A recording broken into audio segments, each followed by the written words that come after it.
Welcome to the November 2016 podcast from the Journal of Bone and Joint Surgery.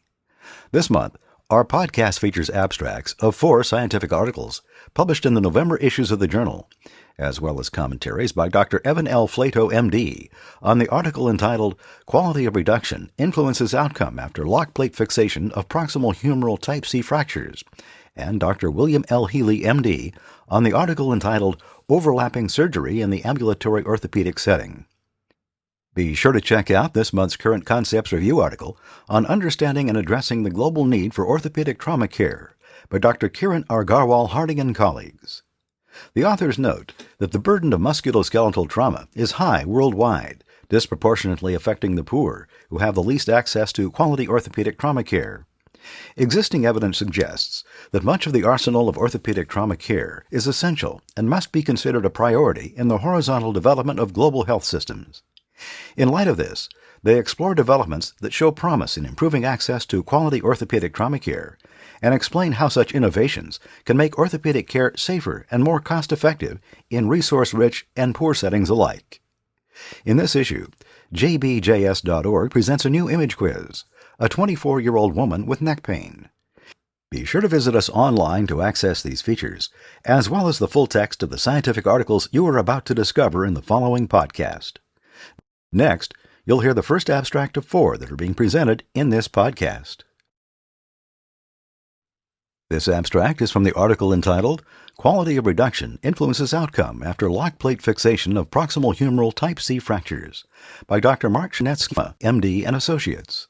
Investigation performed at the Department of Trauma and Orthopedic Surgery, BG Trauma Center, Ludwigshafen at the University of Heidelberg, Ludwigshafen on the Rhine, Germany.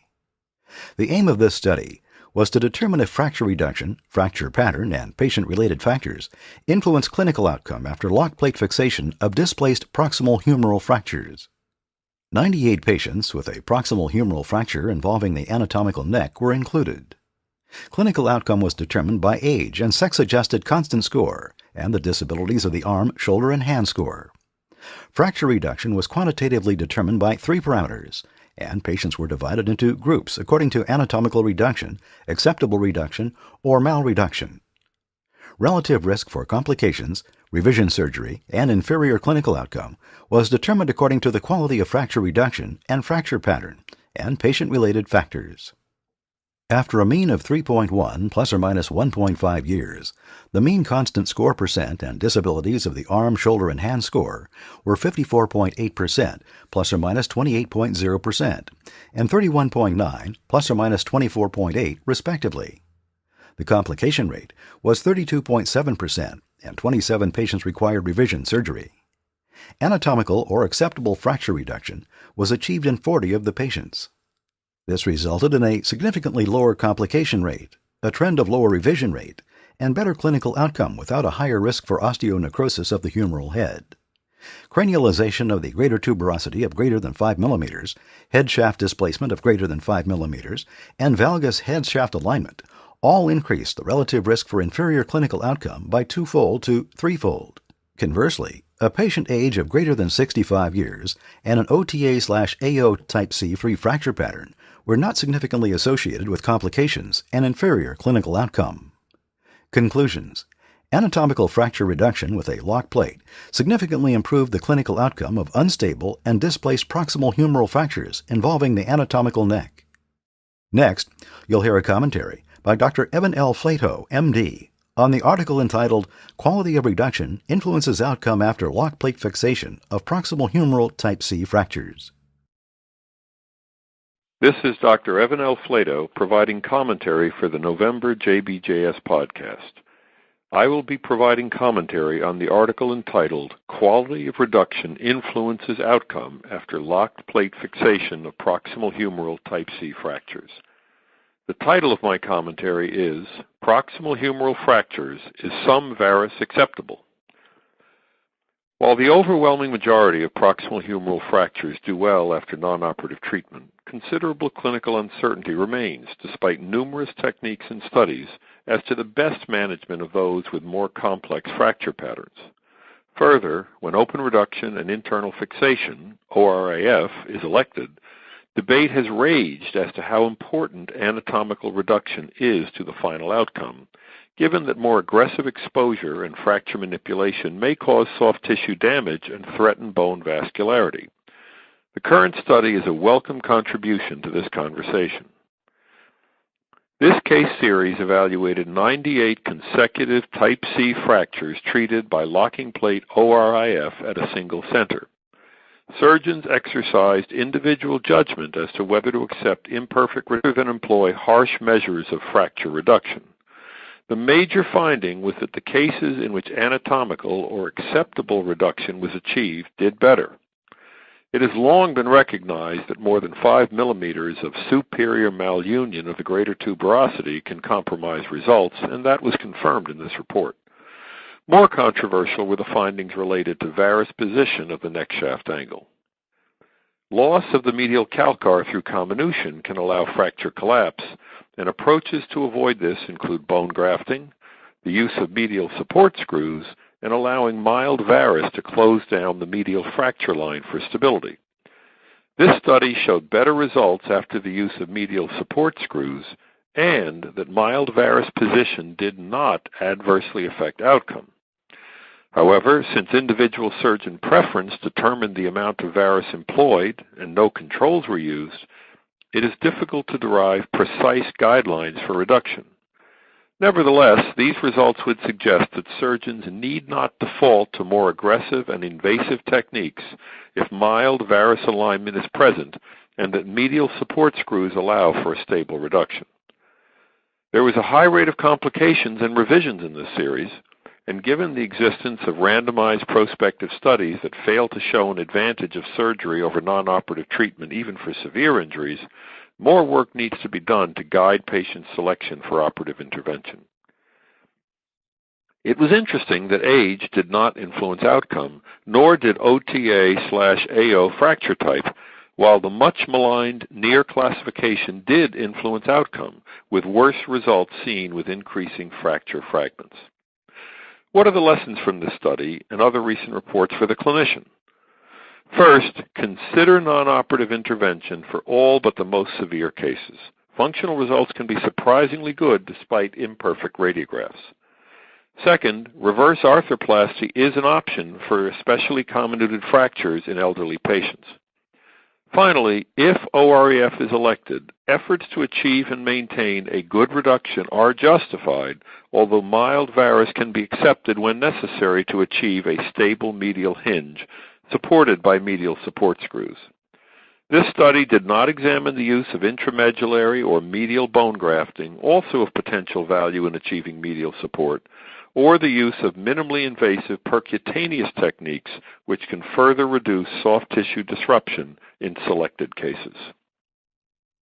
Next, you'll hear the second abstract of 4 that are being presented in this podcast. This abstract is from the article entitled "The Wear Rate of Highly Cross-Linked Polyethylene in Total Hip Replacement is Not Increased by Large Articulations," a randomized controlled trial by Dr. Donald W. Howie, MBBS, FRACS, PhD, and Associates. Investigation performed at the Department of Orthopaedics and Trauma, Royal Adelaide Hospital, Adelaide, South Australia, Australia. Larger articulations reduce the risk of dislocation following primary total hip arthroplasty, leading to increased use of these articulations. The wear rate of highly cross-linked polyethylene XLPE is low in standard diameter articulations, but remains unclear in larger articulations. The aim of this randomized controlled trial was to compare the mean wear rates of 36 mm and 28 mm metal on XLPE articulations between 1 and 3 years postoperatively. 56 elderly patients undergoing primary total hip arthroplasty were randomized intraoperatively to receive either a 36 mm or 28 mm metal on XLPE articulation. Factors that may affect wear were controlled by study design. Wear was measured using radiostereometric analysis. Mean annual proximal wear rates between 1 and 3 years were 0.00 and 0.01 millimeters per year for the 36 and 28 millimeter articulation cohorts, respectively. No patient had a proximal wear rate of greater than 0.1 millimeters per year. Mean wear was very low in all directions. and the wear rate of 36 mm articulations was not significantly greater than that of 28 mm articulations on the basis of proximal, medial 2-dimensional, and 3-dimensional wear. Conclusions. The wear rate of a larger 36 mm metal on XLPE articulation between 1 and 3 years following primary total hip arthroplasty was low, and no greater than that of a 28 mm articulation.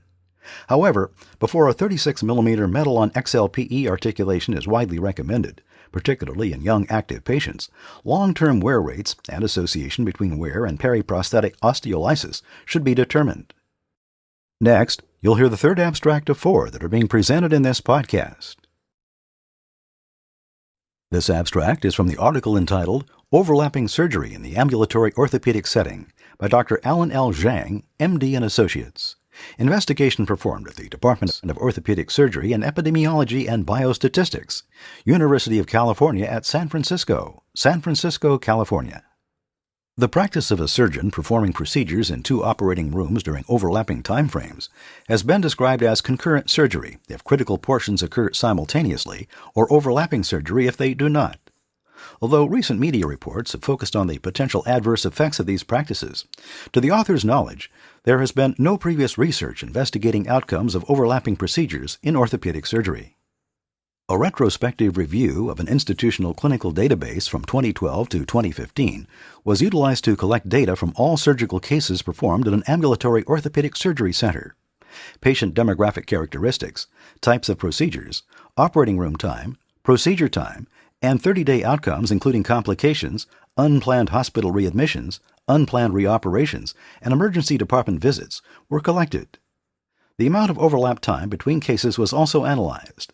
Pearson chi-square tests, student t-tests, and logistic regression were used for statistical analysis. Of 3,640 cases performed, 68% were overlapping procedures and 32% were non-overlapping. There was no difference in the mean age, sex, body mass index, American Society of Anesthesiologists rating, or Charlson Comorbidity Index between patients who had overlapping procedures and those who did not. Comparison of overlapping surgery cases and non-overlapping surgery cases revealed no difference in the mean procedure time or total operating room time. Complications were tracked for 30 days after procedures and yielded a rate of 1.1% for overlapping surgeries and 1.3% for non-overlapping surgeries. Stratification based on subspecialty surgery also demonstrated no difference in complications between the cohorts. 50% of overlapping cases overlap by less than an hour of operating room time, but 7% overlap by greater than 2 hours. The rate of complications was found to have no association with the amount of overlap between cases. Conclusions. Overlapping surgery yields equivalent patient operating room time, procedure time, and 30-day complication rates as non-overlapping surgery in the ambulatory orthopedic setting. Further investigation is warranted for inpatient orthopedic procedures and across all orthopedic subspecialties. Next, you'll hear a commentary by Dr. William L. Healy, MD, on the article entitled Overlapping Surgery in the Ambulatory Orthopedic Setting. This is Dr. William L. Healy, providing commentary for the November JBJS podcast. I will be providing commentary on the article titled Overlapping Surgery in the Ambulatory Orthopedic Setting. The title of my commentary is Overlapping Surgery, Do the Right Thing. The practice of orthopedic surgery in the United States is modulated by professional standards, ethical guidelines, federal and state regulations, and business models. In general, orthopedic surgeons attempt to follow accepted standards and do the right thing for their patients. However, from time to time, changes and innovations are introduced to orthopedic practice that can create conflict between generally accepted standards and guidelines. During the last 2 decades, concurrent surgery has been implemented in many surgical practices. Concurrent surgery, which has also been called overlapping surgery or staggered surgery, refers to an attending surgeon booking 2 surgical cases in 2 separate operating rooms at the same time. Attending surgeons use teams of fellows, residents, physician assistants, and nurses to allow them to participate in parts of the operation and not be present for other parts of the operation. As the assistants perform parts of the operation in one operating room, the attending surgeon has the opportunity to perform another operation in another operating room. The term critical portion of the operation has been defined as the tasks that require the presence of the attending surgeon. In their article, Overlapping Surgery in the Ambulatory Orthopedic Setting, Zhang et al. Evaluated 3,640 outpatient orthopedic surgery cases, and they compared overlapping cases with non-overlapping cases. No differences were noted in the patient cohorts preoperatively. No differences were noted in the mean procedure time, total operating room time, and 30-day complications. The authors concluded that overlapping surgery in the ambulatory orthopedic setting is a safe practice.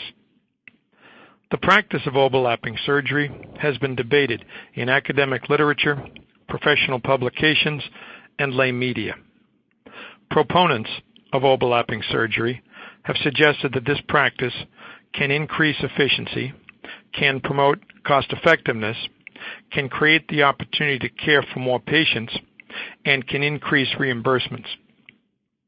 In addition, overlapping surgery allows expanded opportunities for surgical education with graduated delegation of responsibility to assistant surgeons. Opponents of overlapping surgery note that informed consent regarding the attending surgeon will not be in the operating room is insufficient. In addition, the critical portion of operations may not be defined adequately. Positioning the patient, draping the surgical site, opening the wound, and closing the wound have been labeled as non-critical activities, but they can be associated with complications. Who determined that opening and closing a surgical wound are non-critical activities? Do patients agree with this definition? Wound complications can unnecessarily prolong care, and they may lead to adverse patient outcomes. Perhaps most importantly, overlapping surgery has been criticized because if something goes wrong during an operation, the attending surgeon may not be readily available to fix the problem. All orthopedic surgeons agree that we should always do the right thing for all patients at all times. However, orthopedic surgeons do not always agree on what is the right thing. If a surgeon in a hospital wished to allow concurrent, overlapping, or staggered surgery in their organization, I suggest 5 important steps. 1. Obtain specific informed consent at least 2 weeks prior to the operation. This consent should include a specific description of what the attending surgeon will do and what the attending surgeon will not do during the patient's operation. 2. Define and implement throughout the organization consistent definitions. I suggest for concurrent surgery, 2 operations being performed at the same time in 2 operating rooms with critical portions of the operation being performed concurrently. I suggest for overlapping surgery, 2 operations being performed at the same time in 2 operating rooms with critical portions of the operation not being performed concurrently. I further suggest for staggered surgery, 2 operations scheduled in 2 operating rooms back to back, in which the attending surgeon completes one operation and moves to the second operating room for the second operation. The operations and the critical portions of the operations are not being performed concurrently. 3. Define the so-called critical portion of each operation performed and explain this concept to patients who schedule these operations. 4. Record the specific presence and absence of the attending surgeon in the operating room record. 5. Monitor and evaluate patient outcomes associated with concurrent, overlapping, and staggered surgery. When I undergo an orthopedic operation, I want my surgeon to perform the entire operation. I accept the fact that assistant surgeons will work with my attending surgeon, but I would like him or her to be at the operating table providing or coordinating my care at all times. I think that most patients share this perspective. In my opinion, that is doing the right thing.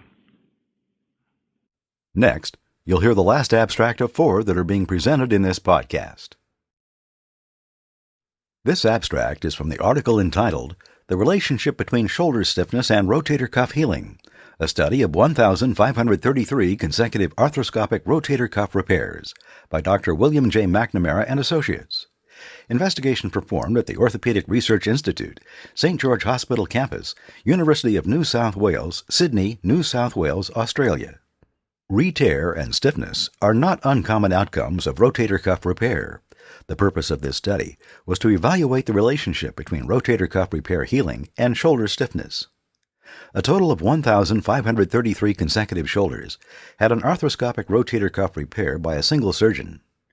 Patients assessed their shoulder stiffness using a Likert scale preoperatively and at 1, 6, 12, and 24 weeks postoperatively, and examiners evaluated passive range of motion preoperatively and at 6, 12, and 24 weeks postoperatively. Repair integrity was determined by ultrasound evaluation at 6 months. After rotator cuff repair, there was an overall significant loss of patient-ranked and examiner-assessed shoulder motion at 6 weeks compared with preoperative measurements, a partial recovery at 12 weeks, and a full recovery at 24 weeks. Shoulders that were stiff before surgery were more likely to be stiff at 6, 12, and to a lesser extent 24 weeks after surgery. A stiffer shoulder at 6 and 12 weeks postoperatively correlated with better rotator cuff integrity at 6 months postoperatively. The re-tear rate of patients with 20 degrees or less of external rotation at 6 weeks postoperatively was 7%, while the re-tear rate of patients with greater than 20 degrees of external rotation at 6 weeks was 15%. Conclusions. In patients who developed stiffness after surgery, a rotator cuff repair was more likely to heal. Thank you for listening to this JB&JS podcast. Please visit www.jbjs.org for commentary and perspective on many of the articles presented in this podcast, and for more content of interest.